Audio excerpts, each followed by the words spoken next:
ప్రస్తుతం మనం CBJ gold and diamonds showroom దగ్గరికి అయితే రావడం జరిగింది. స్టోర్ మేనేజర్ శ్రీనివాస్ గారు ప్రస్తుతం మనతో ఉన్నారు. ఒకసారి మాట్లాడి చూద్దాం. హలో సార్, నమస్కారం. నమస్కారం. సార్, ఇప్పుడు గడిచిన 24 గంటలు మనం చూసుకుంటే ఆల్మోస్ట్ 9,000 వరకు తగ్గటం జరిగింది. సో ప్రజెంట్ ఎలా ఉంది సార్? ఇంకా తగ్గుముఖం పడచ్చా? 9 వేలు దగ్గర 15,000 దగ్గర మనకి చెప్పాలంటే గ్రాముకి 1,500 రూపాయలు బంగారం తగ్గింది. వెండి వచ్చి దగ్గర 1,07,000 దాకా తగ్గింది. ఇది మనం ఎక్స్పెక్ట్ చేసింది సార్. ఎందుకంటే ఎప్పుడైతే మార్కెట్ అంచనాల కన్నా మించి పెరుగుతుందో ఖచ్చితంగా కరెక్షన్ వస్తుంది, భారీ కరెక్షన్ వస్తుంది. ఎందుకంటే స్పాన్ ఆఫ్ డేస్లో పెరిగింది బంగారం ధరలు. స్పాన్ ఆఫ్ అతి తక్కువ టైంలో లక్ష పెరిగింది వెండి. అతి తక్కువ టైంలో గోల్డ్ కూడా దగ్గరగా మనకి 20-30 వేలు పెరిగిపోయింది. సో ఇది ఇంత తక్కువ టైంలో పెరిగింది అంటే ఖచ్చితంగా ఇది వెనక్కి రావాల్సింది. పెరగడం అనేది దానికి ఒక సైంటిఫిక్ మెథడ్ ఉంటుంది. ఆ మెథడ్లో పెరిగింది ఎప్పుడు వెనక్కి తగ్గడం కష్టం. ఇప్పుడు బంగారం ధర 1000 నుంచి 2,000 అవడానికి, 2,000 నుంచి 3,000 అవడానికి అలాగే అలా పెరుగుకుంటూ వచ్చింది చూసారు. ఆ విధానంలోనే పెరుగుతుంది బంగారం. సో అది కాకుండా డ్రాస్టిక్గా పెరిగిన ప్రతిసారి మార్కెట్లో ఏంటంటే ప్రాఫిట్ బుకింగ్ చేసి కరెక్షన్స్ అనేవి కామన్గా న్యాచురల్గా వస్తాయి. అలాంటిదే మనకు ఇప్పుడు వచ్చింది. దీనికి రావడానికి కారణం ఈ మార్కెట్లో ఉన్న ఒక ఆర్టిఫిషియల్ డిమాండ్ అనుకోండి, ఏదన్నా అనుకోండి, దానివల్ల భూమి అనుకోండి, రకరకాల ఫ్యాక్టర్స్, సంబంధం ఉన్న వాళ్ళు లేని వాళ్ళు అందరూ లేని వస్తువు కోసం ఎగబడటం దానివల్ల పెరిగింది. ఇలాంటి టైంలో చాలామంది ఇన్వెస్టర్స్ లాంగ్ టర్మ్ ఎప్పుడు ఇన్వెస్టేషన్ వాళ్ళందరూ ఏం చేస్తారు, ఎగ్జిట్ అయిపోతుంది. మంచి రేట్ ఇది. ఈ రేట్ ఎవరు ఊహించింది కాదు కదా. గోల్డ్ వచ్చి 1,80,000 వెళ్ళిపోతుంది, సిల్వర్ వచ్చి 4 లక్షలకి వెళ్ళిపోద్ది అని ఎవరు ఊహించింది కాదు. సో ఈ రేట్ వచ్చిందంటే వాళ్ళకి మంచి అలా 1,00,000 రూపాయల రేట్లో కొని ఉండొచ్చు, 70,000 రేట్లో కొని ఉండొచ్చు.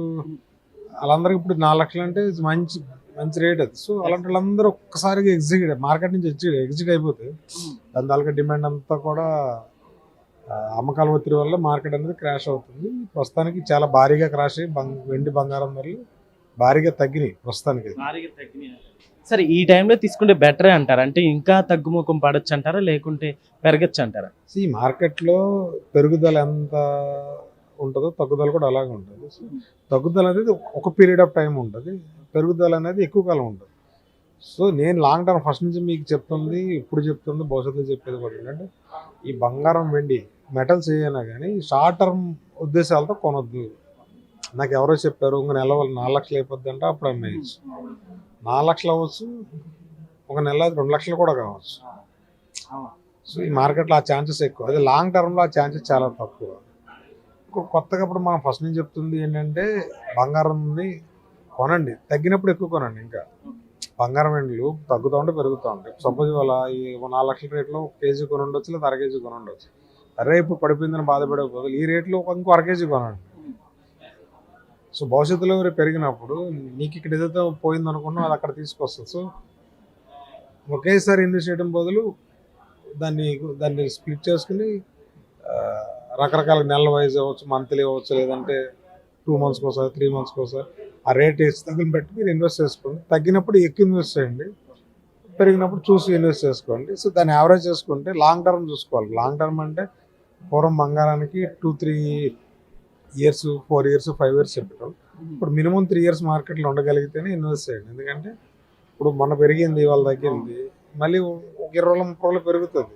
ఈ పేషెన్స్ లేకపోతే ఈ మెటల్ మార్కెట్లో మనం సస్టైన్ అవ్వడం చాలా కష్టం. బంగారం మనం చూసుకుంటే బంగారంతో పాటు సిల్వర్ కూడా అట్లానే పోటాపోటీకి వెళ్ళి అది కూడా కాస్త డౌన్ అవటం జరిగింది. సో దాని గురించి ఈ సిల్వర్ అంతే సార్, సిల్వర్ మార్కెట్ అంతే, డ్రాస్టిక్గా పెరుగుద్ది, డ్రాస్టిక్గా పడిపోతుంది. ఒకప్పుడు ఇదే సిల్వర్ రేటు 40,000 ఉన్నప్పుడు 1,00,000కి వెళ్ళిపోయింది స్పాన్ ఆఫ్ 30 డేస్లో. తిరిగి నెక్స్ట్ 30 డేస్లో తిరిగి అది మళ్ళీ 50,000కి వస్తుంది. అంటే 100 అది ఎంత పెరిగిందో అంత తగ్గిపోయింది. కానీ ఇప్పుడున్న సిల్వర్ రేషియో ప్రకారం మళ్ళీ 70,000 వద్ద నేను చెప్పలేను. కానీ అలాంటి 40,000కి వెళ్ళి వాళ్ళ 4 lakhsకి వెళ్ళింది, వాళ్ళు 3 lakhsకి వచ్చింది. మైబీ ఇంకో స్లైట్ కరెక్షన్ ఉందని నేను అనుకుంటున్నాను, ఇంకొక 50,000 కరెక్షన్ ఉందని నేను అనుకుంటున్నాను అంచనా. సరే, ఈ పరిణామాలు అంటే తగ్గుముఖం పడింది, పెరిగి అనే ఈ సిచ్యువేషన్స్ లో సేల్స్ ఎలా నడుస్తున్నాయి, కస్టమర్స్ ఎలా ఉన్నారు? కస్టమర్ పర్సెప్షన్ ఎప్పుడు మార్కెట్ పెరుగుతుంది అంటే ఆందోళన ఉంటుంది, తగ్గుతుంది అంటే రిలాక్స్ అవుతాడు. సో అతను రిలాక్స్ అయినప్పుడు షాపుల మీద అంత ప్రెజర్ ఉండదు. పెరిగినప్పుడే ఆందోళన, కంగారులో కొనడానికో లేకపోతే తెలుసుకోవడానికో పరిగెత్తుకొస్తారు షాప్.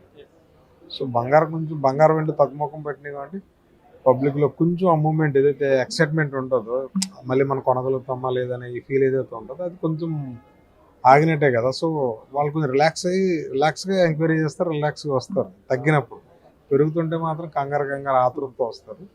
అంతే తప్ప కొనుగోలు మీద ఒక పెద్ద ఎఫెక్ట్ ఏమి ఉండదు. సార్ యాక్చువల్లీ అంటే ఈ పెరుగుతున్న మొన్నటి వరకు ఈ పెరగటం ఎలా అయితే చూసామో, సో అంటే ఇదంతా మార్కెటింగ్ స్ట్రాటజీ అనే టాక్ కూడా నడిచింది సార్. అట్లా ఏమైనా ఉంటుంది అంటారు మార్కెటింగ్ స్ట్రాటజీ? ఎవడన్నా స్ట్రాటజీ చేసి నష్టపోతాడా సార్? ఎవడన్నా స్ట్రాటజీ అనుకుందాం, ఎవడన్నా నష్టపోతున్నా ఆయన 5 లక్షల కోట్లు పోయినాయి. ఎవరు పోయినాయి అంటారు? 5 లక్షల కోట్లు ఈ మన కేవలం బంగారం ధర వెండి తగ్గడం వల్ల 5 లక్షల కోట్ల రూపాయలు పోయినాయి. ఎవరైపోయాయంటే మీరు అన్న ప్రకారం స్ట్రాటజీ చేసాడు అనుకుంటున్నాం. సో ఏముండదు సార్, ఇదంతా నేను నీలాంటి మనిషినే. సో నాకు ఎంత డిమాండ్ ఉందో అంతే కొనుక్కుంటాను. నా దగ్గర డబ్బులు ఉన్నాయి కదా అని మార్కెట్ ఏదో చేయాలని అలాంటి వస్తువు కాదు వెండి బంగారం. అలా చేయాలనుకున్నా మనం అంతంత డబ్బులు ఎంతమంది దగ్గర ఉంటాయి? ఒక నగరంలో ఎంతమంది దగ్గర ఉంటాయి డబ్బులు? ఒక నగరంలో వెండి కొనాలంటే కేజీ 4 లక్షలు అండి. నువ్వు టన్ను పెట్టాలంటే నాకు బోల్డ్ డబ్బులు కావాలి. ఆ టన్ను పెట్టడానికి బోల్డ్ స్థలం కావాలి. అలా గోల్డ్ పెట్టాలంటే గోల్డ్ మీరు అనుకున్నంత ఈజీగా మార్కెట్లో మనం ఏం చేయలేము. ఎందుకంటే మనం చేసే ప్రతి అడుగుని గవర్నమెంట్ మానిటరింగ్ చేస్తూ ఉంటుంది. సో స్ట్రాటజీలు ఏమి ఉండవు. కాకపోతే ఏంటంటే పబ్లిక్లో ఉన్న డిమాండ్ని ఆ టైంకు 10 రూపాయలు ఎక్కువ సంపాదించుకునే ఆలోచనలు ఉంటాయి తప్ప లేని దానికి క్రియేట్ చేయడం, లేని దానికి బంగారం వెండి నిలవలేము మన ఇండియాలో. ఏం క్రియేట్ చేస్తాం మనం ఎక్కడి నుంచో తెచ్చుకుంటున్నాం. మనం ఏం క్రియేట్ చేయగలంటే ఎక్కడి నుంచి వచ్చేది గవర్నమెంట్ తెలియకుండా నాకు వచ్చేస్తుందా? ఇప్పుడు ఇంకో వ్యక్తికి వచ్చేస్తుందా? గవర్నమెంట్ దగ్గర ప్రతిదీ రికార్డు ఉంటుంది. మనం మాట్లాడుకోవడానికి ఏదైనా మాట్లాడుకోవచ్చు. జిమ్కి అంటే హైదరాబాద్లో నేను చేయగలుగుతాను. ప్రపంచం అంతా పెరుగుతుంది. అక్కడ ఎవరు చేస్తారు? అంత ఇన్ఫ్లుయెన్స్ చేయగలుగుతాం మార్కెట్ని. కొన్ని ఎవరో చేశారు అనుకున్నా అది ఆ ప్రపంచం అంతా ఇంపాక్ట్ అవుతుంది. సో అది మన కంట్రోల్లో లేని దాని గురించి మనం ఎక్కువ ఆలోచించడం అనేది కరెక్ట్ కాదు. ఎందుకంటే మన కంట్రోల్లో లేదు. నిజంగా ఉన్నా కూడా మనకు కనిపెట్టలేదు. సార్ ఫైనల్గా ప్రజెంట్ సిల్వర్ గోల్డ్ కాస్ట్ ఎలా ఉంది అంటే ఈ టైంలో కొనుక్కుంటే బెటర్ అని అంటారు? ఏం చెప్తారు? లాంగ్ టర్మ్ ఏ రేట్లో కొన్నా 4 లక్షలు కొన్న కస్టమర్ కూడా భయపడక్కర్లేదు, బాధపడక్కర్లేదు. దాన్ని అలా వదిలేయండి. ఒక 5-6 సంవత్సరాలు వదిలేయండి. అది మీరు పెట్టిన దానికి బెటర్గా రాకపోతే మాట్లాడుకోవచ్చు. సో ఏ రేట్లో కొన్నాయి మెటల్స్ అనేవి మనకి పెద్ద ఇబ్బంది ఏమి ఉండవండి. డొమెస్టిక్ అవసరాలు అంటే మన అవసరాలు కొనుక్కున్న బంగారం మీ అమ్మగారు 10 రూపాయల రేట్లో కొని ఉంటారు, మీరు 1000 రూపాయల రేట్లో కొని ఉంటారు. రేపు మీ పిల్లలు 10,000 రేట్లో కొంటారు. కొన్నది మనం ఎవరికి అమ్మం. సో మన దగ్గర ఆస్తి కింద ఉంటుంది. సో భవిష్యత్తులో చూసుకుంటే దాని తాలూకు వాల్యూ పెరిగే ఉంటుంది. ఎందుకంటే మన దగ్గర మార్కెట్ని పాడు చేసేంత నిల్వలు ఏ దేశంలోనూ లేవు. బంగారం గనులు ఎక్కడా లేవు.